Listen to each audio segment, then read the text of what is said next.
მოგესალმებით ბატონებო და ქალბატონებო, მოგესალმებით, გამარჯობა და კიდევ ერთხელ გამარჯობა. ეს გახლავთ შეუბატონო მოგეხსენება 98.5 რადიო სივრცე და გახლავთ ჯაპანას პაპანაკება გადაცემა. ესე უნდა გამოვაცხადო ხოლმე. დღეს ყავს მე ძალიან მიყვარს ეს კაცი შეუბატონებო, ის მარტო იმიტომ არა რომ ეხლა მისი რეგალიები ჩამოვთვალო და რეგალიების გამო დიდი რეგალიები აქვს ამას ისეთი რეგალიები აქვს ჩვენ ერთად ვსწავლობთ ინსტიტუტში და სტუდენტობა და სიყვარული მაინც ძალიან ბევრ რამეს ნიშნავს რა და იქიდან ვიცნობ ამ ადამიანს და ჩემი თავს უფლება მივცე რომ მეგობარიც დაუძახო და რა ვიცი მაკაციც და უსაყვარლესი კაცია. შემოგევლოს ჩემი თავი. ეს არ გახლავთ გიორგი შალუტაშვილი, თეატრისა და კინოს უნივერსიტეტის რექტორი, პროფესორი, ხელოვნებათმცოდნეობის დოქტორიო, ჩემო ასე წერი აქვს. ეს პროდიუსერმა მომიმზადა თორე მე კი ვიცი ეს კაცი ვინ არის, როგორი თამადაა, როგორი ქართველია, როგორი ოჯახიშვილია, ბებია ჩემმა იცოდა ხოლმე თქვა. ეს გაგაცნობდა გვარდასახელს და მე დააყოლებდა ოჯახიშვილიო. ყველაზე კი არ აყოლებდა. ხო და ეხლა ამის ოჯახიშვილობაზე და იმაზე რომ დავიწყოთ ლაპარაკი, სანამ შემოვიდოდით ეთერში, ახლა ვლაპარაკობ მეც აღარ ვილაპარაკებ, იმიტომ რომ ორატორია ისეთი რომ მე კი არა, ერთ და ორს აჯობებს. არის განათლებული, ინტელექტუალური, კარგი თამადა, ჭიქაზე ბურბულს თხოვს. იმისთანა და კი მომენათა სხვათა შორის ერთად კეიფი გიორგი და მაგის რაღაცა მე ძალიან დაკავებული ხარ და მეც და შენ განსაკუთრებით და ერთი სიამოვნებაა შენთან ჩამოждობა შენი ხელმძღვანელობით სუფრასთან. მოგოკლედ ბატონებო და ქალბატონებო, ეხლა ვთხოვ მე გიორგის რომ მე აღარ შევუშლი ხელს, ეს იყო ჩემი რაღაცნაირი პრელუდია, ასე ვთქვათ, შესავალი და ვთქვი, რაც შემეძლო ლაკონურად, რომ დრო გვაქვს ძალიან და რეგლამენტი გვაქვს ცოტაა, ჩემო ბატონო, ამ რეგლამენტში უნდა ჩავედიოთ და უნდა გავყო ეს გადაცემა, გიორგი. ერთი საით შენ გამზდელს ვენაცვალე, სადაც ვინც გაგზარდა, იქნება რაც შეიძლება შევხოთ იმ შენ ნათესაობას, იმ შენ ბებია ბაბუებს, ბებიის დეებს, ბიძაშვილებს, ნათესავებს, რაც შეიძლება ლაკონურად და მეორე გავაკეთოთ, ეხლა ისე გავაკეთოთ, რომ ძალიან წარმატებები მესმის სულ თეატრალური ინსტიტუტის და შენ ხარ ამის რექტორი და დიდი ხანია და ვხედავ ამას ყველაფერს და ყველას უხარია ეს ეხლა ვისაც არ უხარია და გაგვატაროს შემოვატონო ასე ვეთქვი პირდაპირ რა. ხვალ გახარებოდეს რა.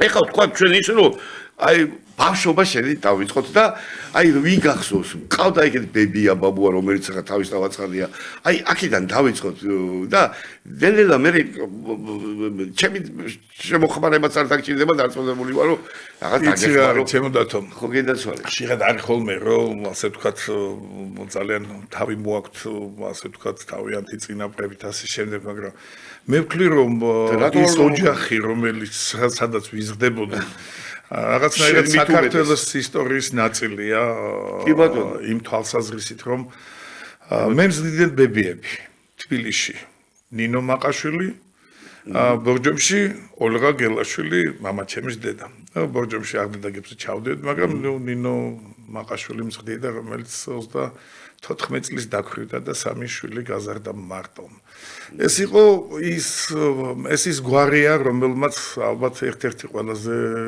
დიდი და ის შტო მაყაშვილების რომელმაც ერთ-ერთი ყველაზე დიდი მსხვერპლი გაიყო და ეს იყო იცი როგორ რაღაცა იყო დათო მე აღარ ბებია იყო მარო მაყაშვილის მკვიდრი ბიძაშვილი ანუ მაროს მამა კოტე მაყაშვილი გახლდათ ჩემი დიდი პაპის სოლომონ მაყაშვილის უმცროსი ძმა რომელიც სოლომონი ჩემი დიდი პაპის ოჯახში გაიზარდა და ამ ფარველობებში და მთელი ბავშვობა როგორ გითხრა იცი აი რაღაცა თითქოს სხვა სივრცეში გავატარე იმიტომ რომ მე მივხვდი და მე გავაანალიზე რა ხდებოდა ბებია ჩემი რომელსაც 23 წლის ასაკში დახვრეტელი ყავდა ორივე ძმა ნუ მეორე არ დახვრეტეს მაგრამ რეალურად ამ რეპრესიებს შეეწირა იმიტომ კონდახებით ცემეს მე შევეხები ამას მისი სიძე გერმანელი ასე ოფიცერ კილიანი იყო გვარად დახვრეტილი იყო მისი მაზლი ვახტანგ კოტეტიშვილი მისი მეუღლე 40 წელში გარდაიცვალა 53-54 წლისა და მის გარშემო არ იყო აღარც ერთი როგორ გითხრათ კაცი დარჩენილი აი კაცები რომლითაც ნებისმიერი ქვეყანა და ერია მაყებდა ხო აი ვახტანგ კოტეტიშვილი დაწყებული და პაპაჩემი უკვე გახლდათ თქვენს კარგად მოგეხსენებათ ახლა ქართული მედიცინის ისტორიის ფენომენი როგორია იადიგარ დაუდის წიგნის სააქიმოის უსწორო კარაბადინის პირველი გამომცემელი პირველი დამუშავებელი და ივენ ჯავახიშვილი ამბობდა რომ ეს არის ამ მეცნიერების დამაარსებელი ახალი სამეცნიერო დარგის დამაარსებელი ამას ახლა უზარმაზარი ენციკლოპედიური ცოდნა სჭირდებოდა და აი ამ წიაღში რაღაც სულ მახსოვს რომ ბებიაჩემი სულ პოულობდა დროს რომ ჩემთვის მოეთხოვ კოტე აფხაზზე რომელიც იყო მისი გარებიძაშვილი დედის მხრიდან იმიტომ რომ მისი ბებია იყო მანანე ჭავჭავაძე ილია ჭავჭავაძის ბიძაშვილი ღვიძლი ანუ აი რეალურად ჩვენ ვართ ნუ აი პაატა ჭავჭავაძის შთამომავლები ხა ილიას შტოც და ჩვენი შტოც და შესაბამისად აი ამ კახელ თავადაზნაურობაზე უფრო მეტად და აი ამ თავგანწირვაზე რომელსაც ის ყვებოდა ისეთი ჩვეულებრიობით აი ჩემთვის ყველაზე შთამბეჭდავი იყო ეს რომ აი საქართველოსთვის სიკვდილი ნიშნავდა როგორც აი დავუშვათ შვილს გადაეფარო რომ აი ანუ საქართველო ყველასთვის განიცდებოდა როგორც ძალზე რეალური და ხელშესახები აი თან პატრონიც და თან საპატრონოც თითქოს მეს მახსენდება ამიტომ დავყავდი როგორც ახლა ვიხსენებ სულად შეგნებულად თავის ასე ვთქვათ თავად მეგობრებთან ეს ხო საოცარი რაღაცა კახელი თავადაზნაურების ჯორჯაძეები ვახვახიშვილები ჩოლოყაშვილები და ეს ასე ვთქვათ დაქალები იკრიბებოდნენ და რა გაიყავი შენ მე ვიყავი 9 წლის ნუ კარგად გახსოვს შევიდა ეხლაც მახსოვს რომ კი არა ძალიან კარგად მახსოვს და ეს ისეთი ასაკია რომ კარგად გახსოვს კი და აუცილებლად იტყოდა რომ აი ვარია ბარბარე გააცილა 9-10 წლის ბიჭს თუ ჩემთვის ძალიან დიდი პატივი იყო ხოლმე რომ ამ თავადის კარგად და აი ეს მახსოვს რომ ყველა იყო შავებში ოღონდ ლაპარაკობდნენ თან ქართულად და ფრანგულად. აბა აი მიკონდათ გამოვლილი შავებში იქნებოდნენ აბა აბსოლუტურად ყველა რეპრესირებული ოჯახს მაგრამ თავარი იყო ის რომ აი ვერც ერთი სიტყვაში ვერ ნახავდი ერთ მისხალს აი როგორ გითხრა თავსმოხვეული ტრაგიზმის ან შეცოდების ეს იყო ის რაც მათმა წინაპრებმა გაიარეს მათმა მამაპაპამ გაიარა ესე უნდა ყოფილიყო და აი მტკივილისთვის მათ დიახაც მორალური თუ რეალურად ფიზიკური ტკივილისთვის უნდა გაეძლოთ არ მოვიწყდება ერთი რამ ერთ გადაცემაში ადრე ვთქვი რომ ვერცხლის სამკაულები ჰქონდათ ძირითადად აი ვერცხლის ბეჭდების საგვარეულო ეს და თვლები თითქმის არც ერთს არ ჰქონდა. იმიტომ რომ როგორც ჩანს გაჭირების ჟამს იყო გაყიდული ალბათ თვლები. ოღონდ ვერცხლი დარჩენილი იყო როგორც საგვარეულო. აი ამას ვეღარ შეიძლება ვერცერთი და ეს აი რაღაც ისეთი შთამბეჭდავი ის იყო და რაღაც საოცარი პატივისცემა ერთმანეთის მიმართ. მე ერთი მაგალითი მომყავს ხოლმე სტუდენტებისთვის და არ ჯერათ ხოლმე ერთხელ ერთ-ერთი მეგობარი ესეთი თავადის ქალი მოვიდა სოლაკში ცხოვრობდა ისიც და ეთქვა რომ თავი უნდა მოვიკლაო იმიტომ რომ ისეთი შეურაცხყოფა მივაყენეო მეზობელსო რომ მე დარწმუნებული ვარ რომ ის ალბათ თავს მოიკლავსო და მყარში გადახდებოდა მე მეც უნდა თავი მოვიკლაო მე ფეჩებს იუმორი ჰქონდა ძალიან ისეთი და მაინც რა უთხარი ესეთიო და დიდი არა ბავშვებთან ამას როგორ ვიტყვიო და ნუ დიდი ასე ვთქვათ კამათის შემდეგ თქვა რომ კარგი ვიტყვიო და რა თქვი ეგეთიო და რა ვთქვიო და ესე უთხარიო თქვენთვისა ბრძანდებოდეთო აი ეს მიიჩნია იმდენად დიდ შეურაცხყოფად და იმან რა გითხრაო და სოლაკი მოგეხსენებათ ჭრელი იყო ეთნიკურად და ეთყობა საერთოდ ვერ მიხვდა ის მეზობელი რაღაცა სარეცხის თოკზე იყო ლაპარაკი ხო თუ კომუნალური მეებში და ესე იგი ისე თქობა ისეთი გაოგნებული წავიდა რომ დიდი შეურაცხყოფა დღევანდელ დღეს განსაკუთრებით დღევანდელ დღეს და აი მე მახსოვს ეს ხალხი რომელიც აი ესეთი კატეგორიებით აზროვნებდა, ესეთი პატივისცემით, ნებისმიერ დაახლოებით წარმოვიდგენ ეს მეზობელი ვინ იყო, მაგრამ მას არ უნდა ეთქვა დაუშვათ ეს და მას არ თავის არ უნდა ეკადრებინა ეს ყველაფერი. მე არ მახსოვს მაგალითად, ახლა შეიძლება ძალიან პირადული რაღაც გამომდის, მაგრამ მე არ მახსოვს მაგალითად, რომ დედაჩემს 83 წელს გარდაიცვალა, ხმისთვის სადმე აეწევს.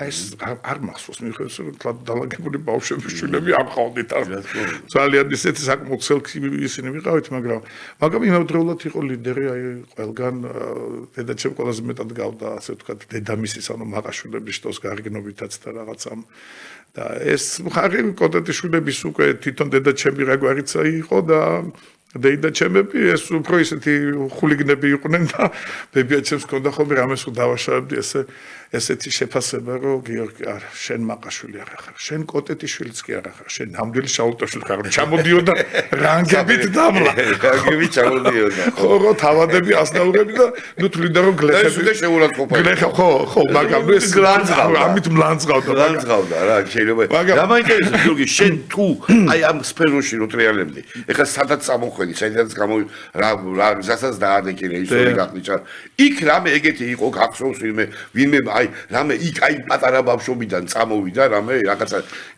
იმის გაითესა ისეთი რომ შენ მე ამან რაღაცნაირად მოგანდობა თეატრალური აი გეტყვი და თუ რაში იყო საქმე ეხლა გარდა იმისა რომ 5 წლიდან ვიყავი ხოლმე მამაჩემი იყო დრამატული თეატრების განყოფილების გამგე და ყველა სპექტაკლის ჩაბარებაზე დავყავდი ეგ გონიშ პაპატია ხო მაგრამ იცი რა იყო მე აი წარმოვიდგინე როგორ თეატრი იყო ქართული იდენტობის გადარჩენის კულტურის ბიზნეს მოადგილე ეგეც უთხრათ მოადგილე არ იყო ეს ხო დრამატული თეატრების განყოფილების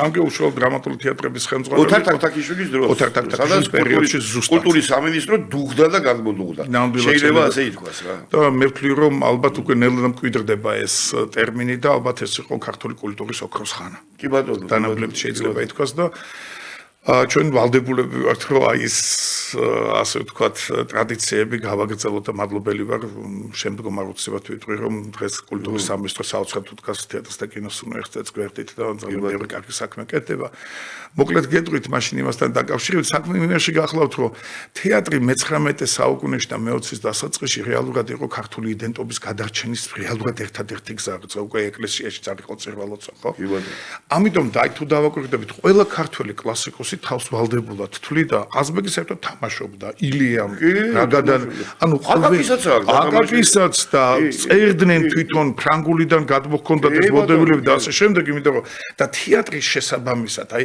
თეატრი იყო თითქოს რაღაც ესეთი მაშველი რგოლი თუ ხმალი თუ რას შევადარო რომლითაც იბრძოდა ქართული საზოგადოება თავისი იდენტობის შესანარჩუნებლად თავისი რაობის თავისი მეობის დასადგენად და ამიტომ მაგალითად ბებიაჩემიც დიდ მიშამრევლიშვილთან სანდრო მრევლიშვილის მამასთან თამაშობდა ასე ვთქვათ იყალთოში და სცენის მოყვარეთა ჯგუფები იყო დედამის ჰქონდა პირველი ჩვენება მაგალითად თელავში იყო ბებიამისის ქეთო მაყაშვილის მიერ დაჩვენებული პირველი ფილმები იყო თელავში ანუ თავადები არ იყვნენ აი როგორც ჩვენ გვასწავლიდნენ რომ აი რაღაცა სიმდიდრეში და დიდი ყანწებით და ამებით ეს იყო თავგანწირული თავდადებული განათლებული ხალხი რომელსაც შექონდა და მე დანამდვილებით ფეოდალურ ხანაში ხმალი იყო და ეს ჩვენ ხო საომარ ყაიდაზე აწყობილი ქვეყანა ვიყავით და აზნაური და თავადიობა გასაკვირველია და განასხვავებს აი გერმანელი ისტორიკოსები ამბობენ რომ ერთადერთი რაც განასხვავებთო ცხოვრების წესში ეს არისო იარაღი და ტანსაცმელი ანუ იგივე სჭამდნენ იგივე სვამდნენ იმიტომ რომ ის გლეხი მე მის გვერდით იყო ბავშვს დიდა ის კი არა აბა შულს უზიდა გლეხი აი ეს იყო რაღაც საზოგადოების ალბათ მაგ იდეალურთან მიახლოებული მაშინ გლეხო თავადაზნაურად კი ბატონო და იმიტომ რომ ეს არის თან აი ჩემი აზრით რაღაცა ძალიან ქრისტიანული მოდელი თუ შეიძლება ითქვას რაც შეეხება გლეხი ამოდიოდა აზნაურობაში კაი ხმას თუ კარგად იხმარდა ამოყავდათ აზნაურობაში ის ერთი ძმა ამოდიოდა მეორე თუ არ იყო დამსახურება თუ არ იყო მეორე არ ამოდიოდა დღეს ბევრი იბრალებს ამას მაგრამ ეგრე კი ბატონო ერთხელ მოკლედ ძალიან ესე საოცარი იუმორი ქონდა ეს აქ 20-იან წლებში მე-19 საუკუნის ბოლოს მოკიდეს ხანცხელი და ქართველს ის უნდა ქართველი უნდა საქმე არ უნდა მიცე აი უნდა გააკეთო ისე რომ აღარ აუმო აღარ აბრძოლო, აღარ წამოაწვინო, აი მაგას ოხრანკა მიმუშავა სერიოზულად მაგაზე, ძმაო. და მომენტალურად ბლაგდება ხმალიც და ბლაგდება აზრიც და ყველაფერი სხვა, იმიტომ რომ არ უნდა შეუტიო, პირიქით ვიცე საშუალება რომ წამოწვეს. ეს ვორონცოვის იდეა იყო. აბარა, ხო გახსოვს, აღარ გამოაგზავნოთ ხიშტები და ჯარისკაცები გამოაგზავნეთ მედლები და ორდენები.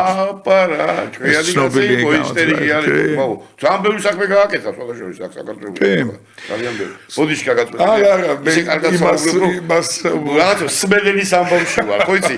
ისე რადიო სმედელი ვითავარ, ის გიზი ვარ გისმენ. მამაჩემ ერთხელ ეხლა რამდენად ის არის რაღაცა ძალიან ისეთი ვითარებაა შენთან მართლა რაღაც ძალიან ინტიმური და რაღაც თქოს ისეთი გაცნობა მაქვს რომ მასაზე კი არ ვსაუბრობ რაღაცა შინაურად ვსაუბრობ. ეგრეც უნდა იყოს. და მოუტან ერთხელ პავლე ინგოროყას გიორგი მერჩულე სადაც ეწერა რომ აი უძველესი ქართული გვარები დაითავენ ტიანტა ბოლოსაც და შალოტა შალვას უძველესი ფორმაა და თორელების საგვარეულო სახელი და მამაჩემი გახარებული იმიტომ რომ ფებიაჩემს ესეთი გამოთქმაც ჰქონდა რომ რა დავაშავეთ ამის ფასი იმიტომ რომ მეორე ბიძა ხორნაული იყო მამაჩემი შალდაშვილი რომ ვინც ტყიდან გამოვარდა ყველა ჩემო ოჯახში შევარდა ნუ მამაჩემის ბიძა ჩემი ძალიან ხალისოვდნენ ამ თემაზე იმიტომ რომ ეს ისეთ სიყვარული და სიტყვა და ბუნებრივია ფებიაჩემიც ეგრე იყო ხო და მაგრამ მამაჩემ ეს ციგნი რომ მოუტანა გადაშალა ბებიაჩემმა და უკვე მივხვდი პატარა ვიყავდი უკვე მივხვდი რაღაცაში იყო საქმე და თქვა რომ ალიგო როგორ კაცო ესეთი ესე იგი არც მჯერა რომ თქვენ თავადები ხართ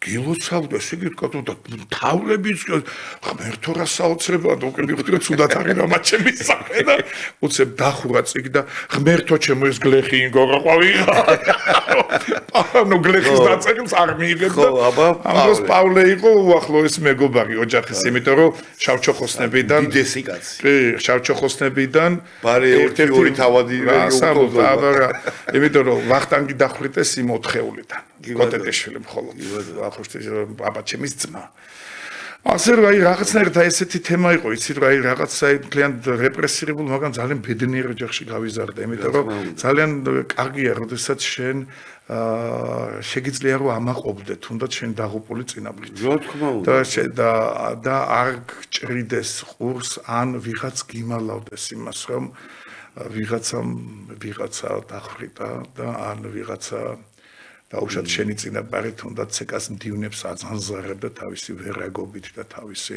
გაიძვერობით ეს ძალიან დიდი კომპლექსია რომელიც მე ისე ისტორია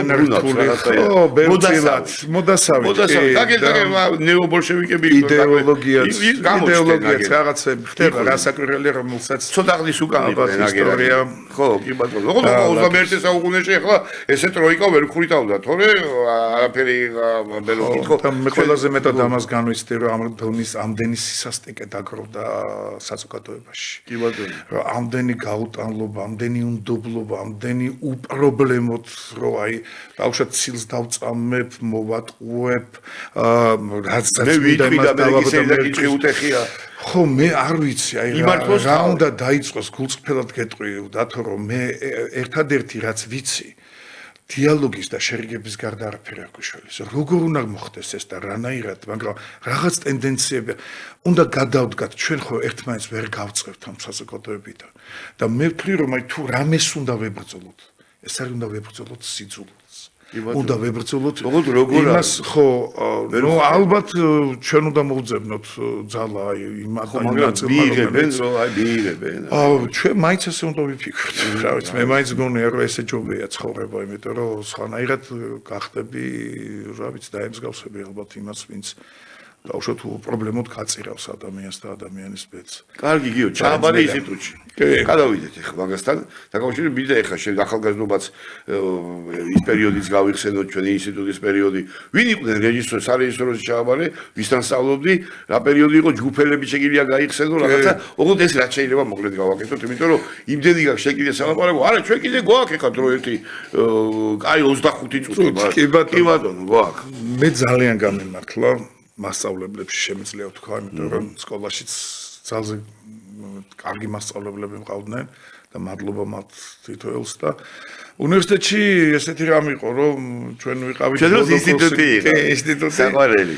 სადაც დოდო ალექსიძემ მე ვთვლი რომ ყველაზე ნიჭიერმა კაცმა, ვინც შემხედრია ცხოვრებაში. საოცრება. აი ეს იყო ადამიანი ფეიერვერკი. ფეიერვერკი.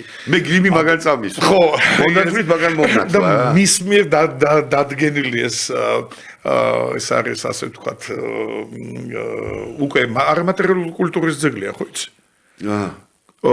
კულტურის სამინისტრომ და ასე ვთქვათ, იმან აღიარა როგორც არამატერიალური კულტურის ძეგლი, იმიტომ 30 წლის მანძილზე უწყვეტად მიდიოდა ეს ტრადიცია.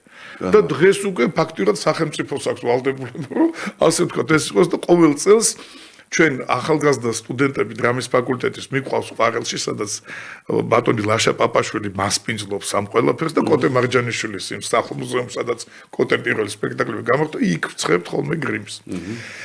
მე სცენაზე წამს. ჩვენ მაშინ სცენაზე იყო და პირველს ეხლაც მაშინ მიშა თუმანიშვილის წიგნი მაჩუკეს და მაგრამ სამწუხაროდ ჩვენ აღმოჩნდით ბოლო ჯგუფი დოდო ალექსიძის ჩვენ მე 3 კურსზე რომ გადავედით გარდაიცვალა და მე ღვთისწყალობით მოხდა ისე რომ თემურ ჩხეიძე გამოჩნდა ჩვენ ცხოვრებაში შეიძლება ასე ითქვას იმიტომ რომ ეს იყო ბედი ქონდია კაი მაგარი ბედი ქონდია ნამდვილად იმიტომ რომ ამ ადამიანმა უზარმაზარი ყვალი გაავალო ჩვენ ცხოვრებაში დოდო ალექსიძე მე თემური კი და თავიანთი რა ვიცი აი მე ვფიქრობ ადამიანობით, ჰუმანიზმით გამორჩეული ადამიანები ჩემი აზრით და ნუ დოდოს პერიოდში პირდაპირ ბოლომდე არ მესმოდა რამდენად მნიშვნელოვან რაღაცებზე გველაპარაკებოდა.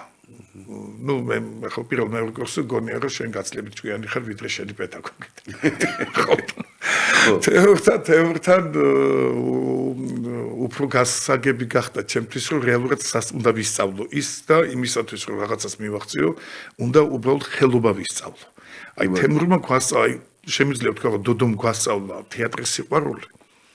და თემურმა გვასწავლა ანბანი და გრამატიკა გვასწავლა უბრალოდ აი სცენაზე ურთიერთობის და ნუ შემდგომ უკვე როგორც თემური უკვე ინსტიტუტში დაბრუნდა როგორც პედაგოგი ნუ ჩვენ ძალიან ახლო ურთიერთობები ჰქონდა და მაგას მე პირადად მესწრებოდი და შევესარი რამდენიმე იმაში ურთიერთობები და მე რა არის იცი დათო შეგვიძლია პირდაპირ თქვა რომ ჩვენ ვიყავთ სულად გამორჩეული თაობა იმიტომ რომ ჩვენმა თაობამ ძალიან დიდი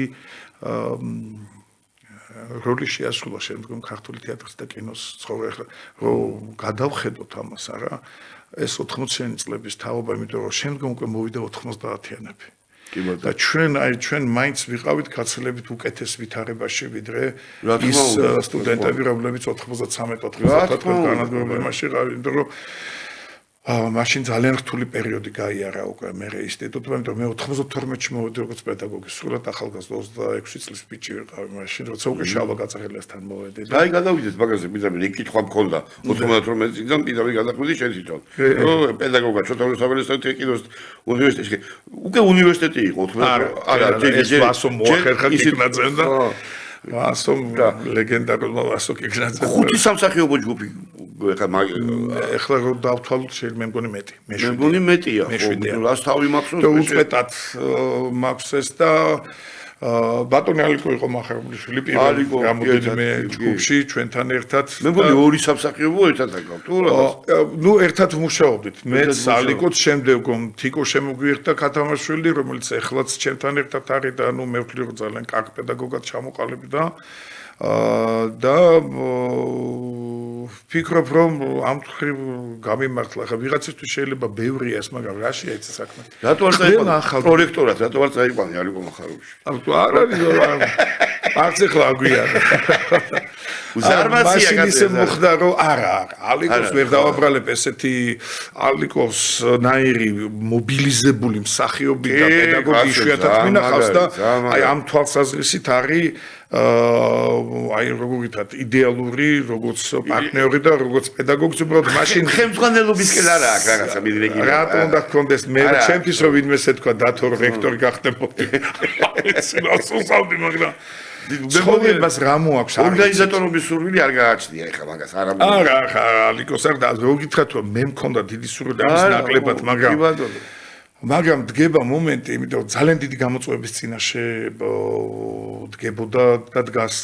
ზოგადად განათლების სისტემა, იმიტომ რომ ბევრმა არ იცის რომ მაგალითად სწორედ განათლების სისტემის თავსებადობით გავხდით ჩვენ ასოცირებული წევრი ევროკავშირის. განათლების სისტემა აღმოჩნდა ყველაზე თავსებადი ევროპულ სტანდარტებთან, ყველა სხვა სფეროს შორის, როგორც ჩემთვის არის ცნობილი, იმიტომ რომ ჩვენ მთლიანად ევროპული სისტემით ვასწავლით დღესაც აკრედიტაციას და ავტორიზაციას გავდივართ მხოლოდ და მხოლოდ ევროპული, ასე ვთქვათ, სტანდარტებით და ევროპელები ხელმძღვანელობენ ამ აკრედიტაციის და ავტორიზაციის ჯგუფებს. ამიტომ ეს არის ერთ-ერთი მე ვფლი რომ ჩვენ საქმით უნდა ვაკეთოთ ეს გზა და საზოგადოების განვითარება და დადებითი ევროპული მოვლენების ასე ვთქვათ თანხwebdriver და თანადგომა და ის რაც საუკეთესოა განათლების მიმართულებით სწორედ ამ მიმართულებით უნდა ვითარდებოდეთ და ჟრიამულება მიდის აი როგორც ჩვენ დროს მიდიოდა აი ჟრიამული რომ მოდით აი დღეს მაგალითად ორი სპექტაკლი გვაქვს ერთი ზედა სცენაზე მეორე დაბლა სცენაზე და იცით რა არის ყველა თაობას მოაქვს თავისი განსაკუთრებული ხასიათი აი ვერაფერს ვერ პრის სხვანაირად ატარებენ დროს სხვანაირად მაგრამ ის რომ დაუშვათ 9 საათიდან თუ ხმალაობენ მაგრამ დილიდან მაგას აი როგორც ჩვენ დროს იყო რომ მიდიოდა ჭახაჭუხი ცეკვები ამაში იმაში არა ეს პირიქით მე ყველაზე დიდად სასიხარულო ჩემთვის რა არის დათო რაკი უკვე თეატრალური თემაზე ვსაუბრობთ რომ ეს ჩვენი ინსტიტუტი დღეს არის ერთადერთი სამხრეთ კავკასიაში რომელიც არის ორი მსოფლიო ალიანსის დამფუძნებელი იუნესკოს ეგიდით. ეს არის World Theatre Education Alliance, ეს არის მსოფლიო თეატრალური განათლების ალიანსი, სადაც დრამის მიმართულების სამსახიობო ჯგუფები არიან, ასე ვთქვათ, მიმართულებებია და აქ არის Guildhall-ი, Lambda, Erstbush, რაც რამე საუკეთესო გაგიგია მსოფლიოში, იმ 12 დღეს უკვე 15-ნი ვართ, ათენის დრამის კონსერვატორია და ასე შემდეგ ტოკიო, პეკინი, სეული, ანუ მთელი მსოფლიო მოქცეული აქ. ჩვენ უკვე ვართ ის ხალხი, ვინც რეკომენდაციას უწევთ, მაგალითად ლამდა ჩვენი რეკომენდაციით მიიღეს. შემდგომ უკვე ბუდაპეშტის დრამისა და კინოს სამსახიობო იმდენად მაღალია ჩვენი ავტორიტეტი იქ. და აი მაგაზე გადახვედი, ბაკმატი გაწყვეტილება, არ დაივიწყო ეგაც. აი იქიდან მინდა რომ ამ თემაზე რომ გადავედით, რა დაგხვდა? გიორგი, აი რამე ტრაპლინივით იყო უკვე, რაღაცა დაგხვდა აი ეს თუ პრობლემები ქონდა რომ მოხვედი აი რექტორად. ყველაზე რექტორად რომ მოვედი? ხო, რექტორად რომ მოხვედი, მაგრამ რა დაგხვდა? ყველაზე მთავარი რაც დამხვდა, ეს იყო ის ტრადიცია, რომელიც ჩვენმა პედაგოგებმა დატოვეს. შავა გაწერელიამ, გიზა ჟორდანემ, ეს იყო თამასა. კი ბატონო. აი და ეს იყო მსოფლიო თამასა. მე ხშირად ვამბობ ხოლმე ამას და რომ ჩვენ პედაგოგებს არ ღირსებიათ შავა გაწერელია თავისი სპექტაკლით არ გასულა უცხოეთში. არც თემური არ გასულა საინსტიტუტო სპექტაკლით. არც მიშა თუმანიშვილი არ გასულა. არც გიზო რომელიც ახლა ინსტიტუტში დადგმული სპექტაკლით გადავიდა მე მცირე სცენა ეგრე შეიქმნა ხო მცირე დარბაზი ხო ჩვენი მეგობრების და ჩვენი საამაყო ასე ვთქვა თანაკურსელების და ასე შემდეგ მაგრამ ეს აღარ იყო საინსტიტუტო სპექტაკლი ეს იყო რუსთაველის მცირე სცენის სახელით გასული სპექტაკლები და დღეს როდესაც წარმოიდგინეთ უკვე სამივე მიმართულება თოჯინური თეატრიც პანტომიმაც და დრამაც ერთ წელიწადში გადის იორკის ფესტივალით დაწყებული, შექსპირული ფესტივალით დაწყებული, კრაიოვას ფესტივალი, შექსპირული ფესტივალი დამთავრებული, ეს იმას ნიშნავს, ეს სელექციური ფესტივალები აქ გარჩევენ. აქ არავინ არ გიწევს, რომ აი მოდი თუ შეიძლება ჩამოვალ. და ეს არის მსოფლიო აღიარება მთლიანად იმ ტრადიციის, რომელიც გაგვაჩნია, იმიტომ რომ ქართული თეატრის წარმატებამ და ფენომენმა განაპირობა ეს კითხვა, სად იბადება ეს სკოლა, სად იბადება ეს სამსახიობო სკოლა, სად იბადება ეს სარეჟისორო სკოლა და ამაზე მარტივია პასუხი, ჩვენ თეატრალში. და მაგრამ ეს ტენდენციები არის ახლა ამ თაობის წასვლამ ძალიან დიდი როგორ ვთქვათ, აუნაზღაურებელი დანაკლისია ესეთი ხალხი რომ მიდის, მაგრამ უდენ ახალი პედაგოგები იბადება ახალი ტექნოლოგიები გასაკვირველია და ახალი საგნები სრულიად მაგალითად ახლა კამერასთან მიუხედავად რომ ფილმებში უკვე მეორე კურსიდან ერთ-ერთი ყველაზე პოპულარული კაცი იყავი ლაკას შემდეგ ხო თუ მეორე თუ მესამე კურსი იყავი და ასე იყო მსახიობთა უმრავლესობა ის განაპირობებდა სხვათა შორის სამსახიობო ფაკულტეტის პოპულარობასაც რომ კი რა გვებძოლდნენ კიდე იქ არ გვიშვებდნენ ხო არ გიშვებდნენ და თან რა იყო წარმოიდგინე რომ ესე იგი მუდმივად სამუშაო რეჟიმში იყვნენ იმ დროს ჯერ კიდე თენგიზ აბულაძე, რეზო ჩხეიძე, ოთარ იოსელიანი, საშა ხვიაშვილი და ასე შემდეგ და ასე შემდეგ. სოფლიო ლეგენდები. კი ბატონო. და აი ამ ხალხთან მეორე კურსად, მესამე კურსად ბავშვებს ჰქონდათ ბედნიერება შეხვედრის და ეხლა ეს ძალზე რთულია, ეხლა კინოს მიმართულებით არ არის რასაკვირველი ასეთი აქტივობა, მაგრამ ქართული თეატრი მე შემიძლია ვთქვა იმის მიხედვით, რაც დღეს მსოფლიო ფესტივალებზე ვხედავთ, რომ ერთ-ერთი ლიდერია ნამდვილად და ინარჩუნებს მაინც თავის პოზიციებს, იმიტომ რომ ეხლა შემიძლია ვთქვა ნამდვილად, იმიტომ საზოგადოების ყველა ნორმალურ ადამიანს გაუხარდება, რომ მე და ნიკა საბაშვილმა გავაკეთეთ ერთად სპექტაკლი. აი ხა მაგაზე დაიწარდა გებრიელად, ეს გარღვევა საერთაშორისო ასპარეზზე მაინტერესებს როგორ არის დიდი ხანია მე ცოტა ადრიდან ეს ეხა შენ ცოტა ადრიდან დაიწყე. გვაქვს რომ არის ნერვიულო არსებობს. ეს იყო 2012 წელი, ხო. როდესაც მაშინ დეკანი იყო ქალბატონი მარინა ხარატიშვილი. კი ბატონო გადასარევი ადამიანი და გადასარევი თეატრი. 6 გოგო და ერთი ბიჭი იყვნენ გუბას ბეგრებში. ხო, იმ ჯგუფში. ხო და მისგან უკვე გავიგეთ, რომ ლონდონის ოლიმპიადის ფარგლებში იმართება რაღაც სტუდენტური ფესტივალი, წარმოადგენა არ ჰქონდა რა. და მოკლედ აღმოჩნდა, რომ ინგლისელებმა გამოთქვა სურვილი, რომ ჩამოსულიყვნენ საქართველოში და ერნახათ აქ ეს ხდება 12 წელი. 2012 წელს. ისე იყო, რომ ჩემი სპექტაკლი იყო ახალი გამოსული, თორე ეხლა იქ გოგის სპექტაკლი შეიძლება და ყოფილიყო და მე ნებისმიერი ჩემი მარგველაშვილის და ნებისმიერი სხვა ჩემი კოლეგის და გასაკვირველია, თუ მეტი არა ნაკლები არაფრით, მაგრამ მოხდა ისე, რომ Wilder-ის ჩვენი ქალაქი და წარმოიდგინდა, როცა ვკითხე, რომ რამდენი სპექტაკლი შეარჩიე და აღმოჩნდა, რომ 150-ზე მეტი ჰქონდათ უკვე ნანახი. ნუ აბსოლუტურად ხელი ჩავიქნეთ, იმიტომ 2012 წელს. თორთონუ Wilder-ის 11-ში ჩამოვიდნენ ისინი ჯერ კიდევ. 12-ში ფესტივალი იყო და 11-ში ჩამოვიდნენ და წარმოიდგინეთ, რომ სელექტორები, აი რამდენად დიდ ყურადღებას აქცევდნენ თავიანთ ფესტივალს, რომ სელექტორები ჩანაწერს კი არ ეთხოვდნენ სპექტაკლის, ჩადიოდნენ, ნახულობდნენ და მერე ჩარქონდათ ამბავი და რო გითხრეს, რომ სოფლიოს 20-ეულში ხართ შესული, ანუ შორტლისტში ძალიან გაგხვდა, მაგრამ როცა უკვე 10-ეულში მოვხდით და მიგვიწვიეს უკვე ეს არის International Student Drama Festival, ეს არის ხო ერთადერთხელ ლონდონის კულტურული ოლიმპიადის ფარგლებში, როდესაც SU Like It რო იყო, თქვენ რომ ბრძანდებოდით უკვე გლობუსში. როგორც გენებოდი. ჩვენ ვართ ერთადერთი ქვეყანა ბრიტანეთის გარეთ. თავით ჯერ ფესტივალზე ვიყავით და მე გასტროლზე მიხვედით. 9 სპექტაკლი ვითამაშეთ გასტროლზე. 11 მაქვს, სადაც შექსპირი იდგა. თვითონ სცენაზე იქ მაქვს დათამაშები. და ეს იცით რაზე ლაპარაკობს ბატონო დათო. რომ ჩვენ სულად უნიკალური თეატრალური ტრადიციების ქვეყანა ვართ, რომელსაც ძალიან დიდი გაფრთხილება უნდა. ჩვენ ვართ ბრიტანეთის გარდა ერთადერთი ქვეყანა, რომელიც ორივე кейსში მოხდა.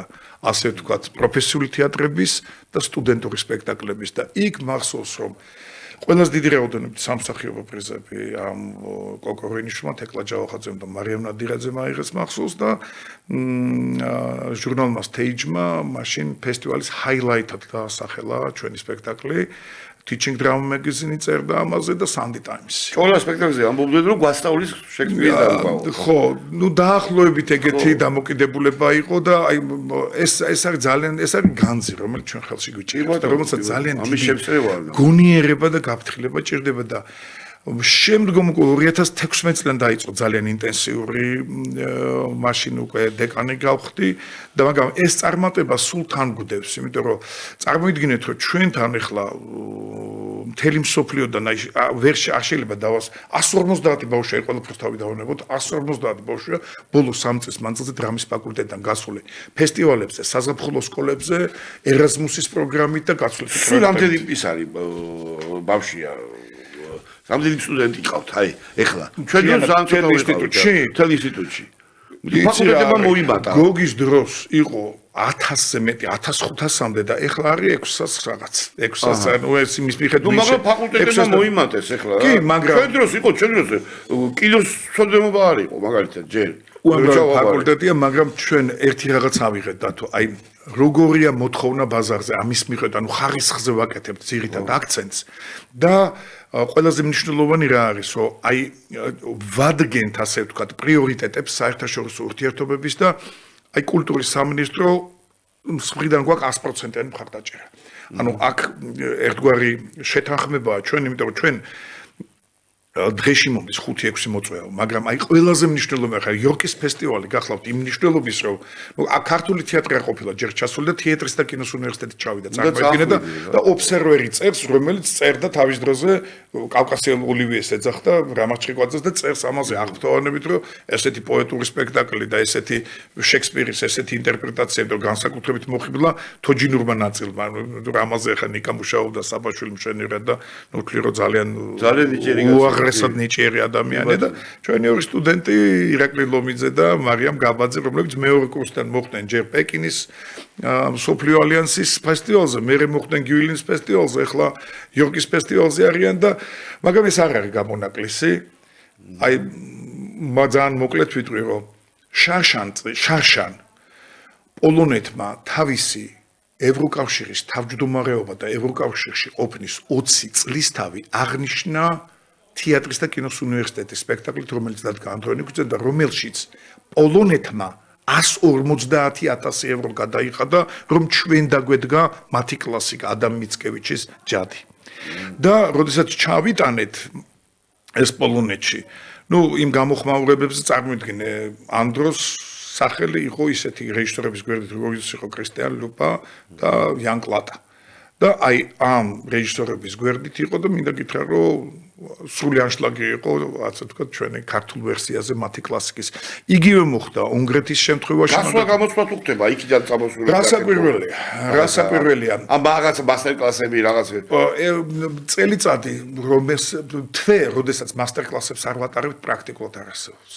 ჩვენთან მაგალითად როუზბრუფორდის კოლეჯი, აი ცნობილი კოლეჯი, რომელიც ლოურენს ოლივიენ დააფუძნა და საი გარი ოლდმენმა რო დაამთავრა, ყოველწლიურად ჩამოდიოდნენ დათო ჩვენთან კოვიდამდე 3 თუ 4 წლის მანძილზე აღარ ვიხსენებ ზუსტად და აქ იღებდნენ მასტერ კლასებს ჩვენი პედაგოგებისგან ოსტატობაში, სასცენო მოძრაობაში და ვოკალში. აი ამ რანგის კოლეჯზე მაქვს საუბარი. ესე იგი თან ჩამოდიოდნენ თავისი ხარჯით, ჩვენ გასაკვირველია უფასოდ ასე ვთქვათ, იმიტომ რომ ჩვენთვის ძალიან საამაყო იყო ეს, რომ და მე მოგწერეს, რომ ჩვენ სოფლიოს ათეულობით ქვეყანასთან მქონდა ურთიერთობა, მაგრამ ესეთი პროდუქტიული როგორც იყო საქართველოსთან არ ქონია არასოდეს. და ეს გასაკვირველია, ხა მე არ მაქვს ეს ილუზია, რომ ეს ან ჩემგან დაიწყო და ან ჩემით დამთავრდება პირიქით. მე სულ ამას ვამბობ, ეს არის ტრადიცია, რომელიც უნდა ღირსი ვიყოთ, რომ გავაგრძელოთ. იგივე მოხდა მაგალითად უნგრეთში, როდესაც თათა თავდიშვილის და ტატო გელიაშვილის სპექტაკლი წავიდა, იქ 11 სკოლა იყო მთელი მსოფლიოდან ჩასული დათო და 11 სკოლიდან მხოლოდ ჩვენ დაგვიკეთეს უკვე მთლიანად მთელი აი ეს ადამიანის ტრაგედია იმრე მადაჩის გაგვეკეთებინა და ამაში დაახლოებით 70,000 ევრო გადაიხადა უცხოეთმა. იხსენებთ ესეთ ფაქტს და ესეთ მაგალითს დაუშვათ ქართული თეატრის ისტორიაში, რომ 200,000 დახარჯოს ევროპულმა ქვეყანამ, რომ იმის კლასიკა დადგა. მე ნამდვილად მეამაყება და ესთან რა არის? ჩემს სახელს არ უკავშირდება. ერთის რეჟისორი ანდრო ენუკიძე, მეორის რეჟისორა თათას ეკუთნის და მესამე სპექტაკლის ავტორი, ასე ვთქვათ, ძირითადად ნიკა ასაბაშვილი, ერთად მუშაობთ, მაგრამ ნიკა მაიღო ფორმის ძირითადი ნაწილი და აი მე ვთვლი, რომ აი ყველა მიმართულებით უნდა განვითარდეს ეს. და აი ხო გეუბნებით, ესე იგი იმდენად დიდია გეოგრაფია, სადაც ჩან ჩვენი პედაგოგები ასწავლიან. წარმოიდგინეთ, ხა ჩვენი პედაგოგები ასწავლიან რომი, რო ჩამოთვალო, რომი, ლონდონი, ტელ-ავივი, ნიუ-იორკი, ამსტერდამი, პრაღა, არა, მე ვამბობ, სადაც მასტერ კლასები ჩაგვეტარებია, სადაც ვორქშოპები ჩაგვეტარებია, სადაც ერასმუსის პროგრამები წავსვლა. ერასმუსი, აი, სადაც გვიწვევენ, გვიხდიან თანხას და ჩვენ ვასწავლით სამსახიობ ოსტატობას. მაგალითად, ლოძის კინოსკოლაში, სადაც მარტინ სკორსეზეა საპატიო დოქტორი და მიხეილ ჰანეკი. და იქ დაუშვათ არაერთხელ ყოფილვართ და არაერთხელ ჩაგვეტარებია როგორც კინოს მიმართულებას, ისე დრამის მიმართულებას. ანუ ეს ყველაფერი მე ძალიან სერიოზული განშისა და ანალიზის საგანია ჩემი აზრით, იმიტომ რომ ქართულ ფენომენს კიდე აი ახმეტელი მართალი იყო ამაზე ლაპარაკობდა. კიდე აქვს სრულიად გამორჩეული ენერგეტიკა, რომელიც ქართულ მსახიობს გააჩნია. აი სრულიად გამორჩეული და ეს ტრადიცია, რომელზეც ძალიან იშვიათად ლაპარაკობთ, რომ წარმოიდგინე, რომ ანდრე ანტუანის ტრადიცია ჩამოიტანა გიორგი ჯაბადარმა, აკაკი ფაღაომ უკვე სამხატვრო თეატრის, კოტემ ჩამოიტანა მარჯანიშვილმა უკვე სინთეზური თეატრის იდეა, აქ დახვდა გიორგი გურჯიევი და აბა ისე როგორ დაიბადებოდა სესილია და ვერიკო და ხორავა და ზაქარიას, იყო უმაღლესი დონის პროფესიული სკოლა და იმ ტრადიციის გაგრძელება შემდგომ ეს ყველა. მარტო ამაში მიტყოდი რომ მარტო აქ არ არის, აქ რაღაცა სხვა რამე ხდება. ეს რაღაცა უცნაური რამ ხდება. აქ არ არის მარტო გიდა სპორტი აირე, გიდა ამ პატარა ქვეყანას თუ არა ბესნიერი გვაკლია თუ რამე გვაკლია, საერთოდ რამე სფერო მითხარი, ნუ ერთი არ აქვს ჯერ კოსმონავტი. ვერ გავუშვით, თორე მაგასაც გვაკლია პასუხისმგებლობა. ხოდეშვილი ჩარეულები და ჩართულები რა არიან? პასუხისმგებლობა გვაკლია ზოგადად. მაგრამ აი ინდივიდუალური თემებია. აი ეხლა ნელ-ნელა დაიწყო რაღაცა აი გუნდური, აი დაუშვათ ფეხბურთში, კალათბურთში, აი გუნდურმა თუ დავაკვირდებოდით, ადრე უფრო ინდივიდუალური იყო. ძიუდოთი დაწყებული დაუშვათ ჩოგბურთი იყო თუ რაღაცა, მაგრამ აი როგორც კი აი კოლექტიური ცნობიერების ჩამოყალიბება ხდება, აი გუნდურობის შეგრძნება, ერთხელ აკაკი ბაქრაძე ამბობდა ესეთ რამეს, რომ როცა ვკითხეთ მაშინ აი 90-იან წლები არ იყო ჯერ და აი რა უშლის ხელს საქართველოს დამოუკიდებლობაში, მან ესეთი რაღაცა თქვა. ეროვნული ცნობიერების მთლიანობის პრობლემა გვიდგას. მაშინ ვერ გავაანალიზე, ძალიან პატარა ბიჭი ვიყავი, აი 22-ის ალბათ, 21-ის. და ვერ მივხვდი რაზე იყო ლაპარაკი. აი ახლა აბსოლუტურად ნათალია რაზეც არის საუბარი. ჩვენ ერთი მიზნით არ ვცხოვრობთ საზოგადოება. ჩვენ სულ აი ჩემი პრობლემა მე რაზეც ვფიქრობ დავდარდო. ალბათ სულიყო და ეს არის საშინელება.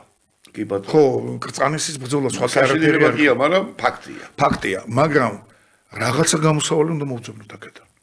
ეს არის ჩიხი. ეს არის ჩიხი. დიალოგის გარდა სხვა უკეთესი ოჯახით დაწყებული პოლიტიკით დამთავრებული რაც კიდე იყოს. სხვა უკეთესი მოდელი არ არსებობს ურთიერთობის. იქ შეიძლება იყოს განსხვავებული აზრი. დღეს ჩვენთან არის ყველაზე დიდი პრობლემა, რაც სწორედ ევროპულ საზოგადოებასთან საზოგადოებისგან გვაშორებს, არის ტოტალური მიუღებლობა განსხვავებული აზრის. ვასო კიკლაძე ამბობდა გენიალურად, დიალოგის კულტურა რატო არ არის ქართულ სცენაზე, იმიტომ რომ საქართველოში ან მონოლოგია და ან ჩხუბიო. ის რომ აი რამდენად იშვიათია, ხო, ამდენ ტელესივრცეს წინასწარმეტყველებთ, აი ადამიანი რომ აი მოდი დავფიქრდები, აბა ერთი წუთი და აბა ერთი წუთი მოგისმენ და შენი არგუმენტები ცოტა უფრო სწორია ვიდრე ჩემი. თითქმის არ აქვს, ხო, როდესაც აი ადამიანი, აი ჩვენთან ეს არის, რასაც უწმინდესი ამბობდა, ყველაზე დიდი აი ასე თქვა ღირსება ქართველი კაცის არის ჰუმანიზმი და ყველაზე დიდი პრობლემა არის ამპარტავნება. აი ჩვენ რაღაცა ეს სულიერ ჭრილში უნდა განვიხილოთ, იმიტომ რომ ჩვენ დიდი ორი უკეთესი პოლუსია რა. და ამ პოლუსებს უცხოელები ძალიან კარგად ამჩნევდნენ, აი ჟან შარდენს აქ მეგრელებზე, რომელიც მთელ საქართველოს ვრცელდება, იწყებს საშინლად, რომ მასზე უფრო გამცემი, გამყიდველი, ზუგში დანის ჩამცემი, მკლიდი წპიერი არ არსებობს. და არ არსებობს მასზე უფრო ერთგული, უფრო გულადი, უფრო მამაცი და უფრო თავდადებული ადამიანი. ხო, სამეგრელოში კარგად იქ არის, აი მაგარია რა. მე ვთვლი რომ ზოგადად ქართველის მახასიათებელია ეს რა დღემდე ვერ გაგვირკვევია გიორგი სააკაძე დადებითი გმირი იყო თუ არ ყოფით, იმიტომ რომ ისიც გაკეთებული აქვს და ესეც. არა, მეგრელებში კარგად ჩანს, აი კარგად. საშუალო არ ჩანს. საშუალო არ არის, აი ანუ ისეთია და ან საოცრება. მოდით მეგრელებზე თქვენი საუბრობა ქართველებზე.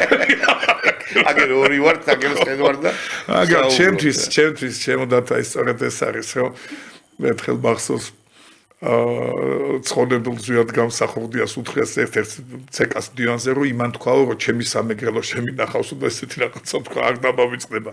მეგობრებო, რაც უფრო პრიმიტიული ადამიანი, მით უფრო მეგრელია, ჯავახი და ხევსურიო. როდის გაგიგიათო, ილია იძახდაო, რომ კახელი ვარ, კახელი დამით მოჰქონდაო თავი. და მართალია ხა ეს ზოგად ქართული კი იოსაფ და თქვი საფრანგეთს ნახავ. საქართველოში თუ წახვალ სამეგრელოშიო, ნახავ საფრანგეთსო. ნუ ეს კიდე რა არის, ეს კიდე ჩვენი ცალკე სიმდიდრეა, რომ თითოეულ კუთხეს აქვს რეალურად თავისი, აი ტრადიციით დაწყებული, აი ურთიერთობის კულტურით დამთავრებული თვისობთ საკუთარი კულინარია, საკუთარი ადათი, წესი. აბსოლუტურად სხვადასხვა და განსხვავებული. სხვადასხვა და ეს ქმნის ძალიან დიდ რაღაც მოზაიკას. თან პატარა ქვეყანაში წარმოვიდგინე. მე ესე განვიცდი ხოლმე ყოველთვის, აი როცა სამეგრელოში ვარ, არავინ არ მყავს, ასე ვთქვათ, მაგრამ აი ამას ხვდები რაღაცა რაფინირებულ კი ბატონო. სულს და მე კიდე კახეთში ვარ ესე. ხო, და შეიძლება როგორ ვარ, კაი როგორ გითხრა. შეიძლება რაც გაკლია შინაგანად რომ აი უცებ როგორ შეკახელი არავინ არ აყავს, ცოტაში მეუბნებიან, იმიტომ რომ როგორ ავარ იცი რომ აი მიყვარს ხანდახან უცმაწური სიტყვებიც, გაიგე და ესკო იქ ახლა კახელი მაგით არ დახასიათდება რომ უცმაწური სიტყვა. ნამდვილად არა. ხო, მაგით არა, ნამდვილად. და შენ კახელი ვიცი რომ სიტყვას ვერ წამოასწრე და მე პირიქით ვარ. ასე რომ მეუბნებიან მაგ ძალიან ბევრი რამ რა. თელავში რომ ვიყავი, მაშინ სპექტაკლს ვაკეთებდი, ასე ვთქვათ, პაატამ ჩემი სტუდენტი იყო გურლიაშვილი, მან დავიძახა და არ დამავიწყდება ის ყოველი დღე რასაკვირველი იყო გაშლის სუფრა და ეს იყო, აი მაშინ ვთქვი რომ საქართველოს გადარჩა, იმიტომ რომ აი თავისუფალი ამ ურბანიზმის, ამ ყალბი ურბანიზმისგან ამ რაღაცა და აი ნაღდი ესეთი და ამას რეგიონებში სამწუხაროდ უფრო გრძნობ. სამწუხაროდ იმიტომ ვამბობ, რომ ხშირად უფრო ძალიან ჭრელი გახდა ეს ქალაქი. როდესაც აქაც ყველა უბანს თავისი პეცი ჰქონდა, თავისი ხიბლი ჰქონდა, თავისი, როგორ გითხრა, ინტონაციაზე გრძნობდა ვინ იყო. გამელი იყო თუ გამელი, ზუსტად იცოდი ადამიანი. ეხლა ერთი ლიფტიდან ინდოელი გამოდის და მეორედან ზანგი და არის უკვე თავისავად. თუნდაც კულტურათა რაღაცა დიალოგის ქალაქი იყო ყოველთვის თბილისი და ამასაც ალბათ მოინელებს, მაგრამ მაინც მგონია რომ აი ქართული ეროვნული სული უფრო რეგიონებში შემორჩა. მაინც ესე ვფიქრობ. შემორჩა და თან კიდე რა არის რომ რეგიონებში შემორჩება და იყოს. იქ მაინც შეგვინახოთ. როგორც სვანეთი გვინახავდა ბევრ რამეს. აი ესე და გადაკარგე. აი ესე იყოს. რა მე ისე წამოვა. ყველაფერი დაბრუნდება, ყველაფერი კარგად იქნება. ქუთაისში ვთქვი და ძალიან მოეწონათ რომ თბილისი მეთქი ევრაზიის დედაქალაქია რაღაცა თქვენ რომ ქუთაისი მამა ქალაქი ხო ქუთაისი მე ვთქვა ქუთაისი იყოს საქართველოს დედაქალაქი იყო თბილისი ევრაზიის დედაქალაქი იყოს და ეს მართლა ესეა ისტორიულადაც ესე იყო ეს იყო აი წარმოიდგინე ხა პირველი სომხური და აზერბაიჯანული თეატრები ფუძნდება საქართველოში და აქ მე იმ გავლენებმა იმ დაპრობებმა იმ 400 წლიანმა არაბებს იმან ყველაფერმა თავი იმუშავა შემოვიდა ის შემოვიდა მუსიკა ჩუქურთმა ყველაფერზე იმუშავა ყველა კულტურიდან ამოქონდა ძალიან მნიშვნელოვანი რა ჩვენ ცოტა დრო დაგვჭა სულ რაღაცა ხუთი და რუმინეთთან დაკავშირებით ვიბრძანდები ჩემო ეს არ გამოგჭეს კი ბატონო რუმინეთში აი ძალიან დიდი მადლობა მინდა უთხრა ქალბატონ მანანა ანასაშვილს და ქალბატონ თამარ ბეროჩაშვილს რუმინეთში ჩვენს ელჩს 375 წელი შესრულდა შარშან ანთიმოზიბერილის დაბადებიდან ეს არის აი ჩავთოთ უხეშ შედარებას მოვიტან აი გრიგოლ ხანძთელია რუმინული ეკლესიის რეალურად ხო იმიტომ რომ მან შემოიტა და სხვათა შორის ძალიან ბევრი მარიცის რომ ქართული ქართული ბეჭვდა ასე ვთქვათ ქართული სტამბა რომელიც ვახტანგ მე-6-ემ გახსნა ეს ანთიმოზის დამსახურებაა რომელმაც იქიდან გამოგზავნა ეს ასოთამწყობები ასე შემდეგ და ასე შემდეგ და მოკლედ ამ დაიბადა ეს იდეა რომ დაწერილიყო პიესა და ბასამ ჯანიკაშვილმა დაწერა მე ვთვლი ძალიან კარგი პიესა აი ესეთი ისტორიული ლიტერატურული ხასიათის რომელიც გვინდა რომ დავდგათ ჩვენ და ბუქარესტის თეატრის და კინოს ინსტიტუტმა რაღაც ერთობლივი და ამასთან დაკავშირებით მივიდივარ და რუმინეთის საპატრიარქოს სინოდის ბიბლიოთეკა ამ პიესის ასე ვთქვათ პრეზენტაციას აკეთებს თავის რამდენი ხნით ვიბრძანდები შეუვალო სამი დღით მივდივართ აი ორ თემაზე გვაქვს მოსალაპარაკებელი სამომავლო სპექტაკლზე და წიგნის პრეზენტაციაზე და მე ვფიქრე რომ რა ვიცი ეს ძალიან მნიშვნელოვანი რაღაცა უნდა იყოს ქართულ რუმინულ და ქართულ ევროპულ ურთიერთობებში ხვალისთვის და გიორგი უღრმესი მადლობა მინდა გითხრა მადლობა თქვენ და ამ პატარა ცოტა აი მეტი აი რეგლამენტია ყველა ეს რეგლამენტი მკლავს და მამთავრებს რა მაგრამ ესეთი ადამიანი როცა ყავს სტუმრად როგორი შეხარ დოქტორი არის ხოლმე ხა ზოგი მე სხვა შორის კარგი სტუმრები მყავს სულ მაგრამ არის ხანდახან გადაიყრები ისეთ სტუმარს როდის დამთავრდება დრო იმას ფიქრობ და ეხლა აი ესე ვარ აი ძალიან გულდა წვეტილი ვარ უნდა დაგემშვიდო თუმცა მგონია რომ თავი შევაწყინებს სმენელს მაგრამ მადლობა მათ მოთმინებისთვის აუ არა დარწმუნებული ვარ რომ ჩემ სმენელს შენ ეხლა თავი არ შეაწყინე რა და ვისაც არ უნდა არ მოგისმენს რა კარგად მზადებული ვის გისმენს დიდი მადლობა ბატონებო და ქალბატონებო რომ გვისმენ და ხარ ჩვენთან ერთად ვინც ხართ, ვინც ახალ და თქვენც კარგად იყავით, შემობატონო და ეს იყო მოგეხსენებათ ჟაპანას პაპანაკება გადაცემა და არის ხუჩაბადი და შემდეგ ხუჩაბადს ისევ შემოგიერთებით გაზაფხულია და გაზაფხულის ხუჩიდან შემობატონო. კიდევ ერთხელ დიდი მადლობა. კიდევ ერთხელ დიდი მადლობა გიერგო, აი ძალიან საინტერესო საუბრისთვის რა. და დაგვიძველდა რაღაცა